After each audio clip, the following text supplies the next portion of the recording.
ಇದೆಲ್ಲ ಏನಕ್ಕೆ ನಾವು ಮಾಡ್ತಾ ಇದೀವಿ ಅಂತ ಹೇಳಿದ್ರೆ, ಭಗವಂತನಿಗೆ ಒಂದು ದೇವಸ್ಥಾನ ಕಟ್ಟಬೇಕು ಅಂತ ಒಂದು ಪ್ರೀತಿಯಿಂದ ನಾವು ಬಂದ್ಬಿಟ್ಟು ಒಂದು ವಿಗ್ರಹನ ಒಂದು ಮಾಡಿದೀವಿ.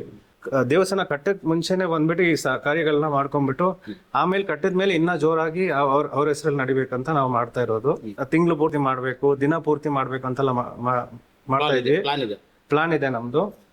ಶುದ್ಧಿ ಮಂದಿರ ಅಂತ ಮಾಡ್ತಾ ಇದೀವಿ. ದೇವಸ್ಥಾನಗಳೆಲ್ಲ ಬಂದ್ಬಿಟ್ಟು ವಾಲಂಟ್ರಿ ಸರ್ವಿಸ್ ಮಾಡ್ತೀವಿ. ಸೊ ಈ ತರ ಬಂದ್ಬಿಟ್ಟು ಸರ್ವಿಸಸ್ ಎಲ್ಲ ಮಾಡ್ತಾ ಇದೀವಿ. 1 ವರ್ಷ 2 ವರ್ಷ ಅಂತ ಮಾಡ್ತಾ ಇಲ್ಲ ನಾವು. ಆಲ್ಮೋಸ್ಟ್ ಒಂದು 10 ವರ್ಷ 15 ವರ್ಷದಿಂದ ನಾವು ಬಂದ್ಬಿಟ್ಟು ಮಾಡ್ತಾ ಇರೋದು. ಇವತ್ತು ಬಂದ್ಬಿಟ್ಟು ಅದೇ ನಾವು ಹೇಳ್ದಂಗೆ ಉತ್ತರ ನಕ್ಷತ್ರ ಅಯ್ಯಪ್ಪನ್ ಪಂಗುನಿ ಉತ್ತರ ಬಂದ್ಬಿಟ್ಟು 1st of April ಆಯ್ತು. ಸೊ ನಾವು ಎವ್ರಿ ಮಂತ್ ಸೆಕೆಂಡ್ ಸ್ಯಾಟರ್ಡೆ ಹಾಕೋದ್ರಿಂದ ಸೊ ಇವತ್ತು ನಾವು ಅನ್ನದಾನವನ್ನು ಮಾಡ್ಬಿಟ್ಟು 700 ಇಂದ 800 ಮೆಂಬರ್ಸ್ ಹೋಗುತ್ತೆ. ಅದ್ರಲ್ಲಿ ನಾನು ಹೇಳ್ದಂಗೆ ಒಂದು ಭಾಗ ಬಂದ್ಬಿಟ್ಟು ಆರ್ಫನೇಜ್ಗೆ ಹೋಗುತ್ತೆ.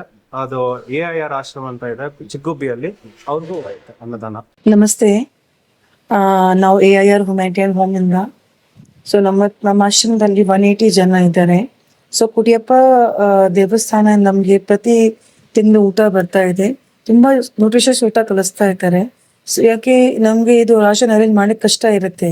ಸೊ ಬಟ್ ಇದು ಕುಕ್ಡ್ ಫುಡ್, ಇವಾಗ ಗ್ಯಾಸ್ ಪ್ರಾಬ್ಲಮ್ ಇದ್ರೇನು ಅವ್ರು ಊಟ ಕಲಿಸ್ತಾ ಇರ್ತಾರೆ. ಸೊ ದೇವ್ರು ಚೆನ್ನಾಗಿ ಇಟ್ಕೊಳ್ಳಿ ಅವ್ರಿಗೆ.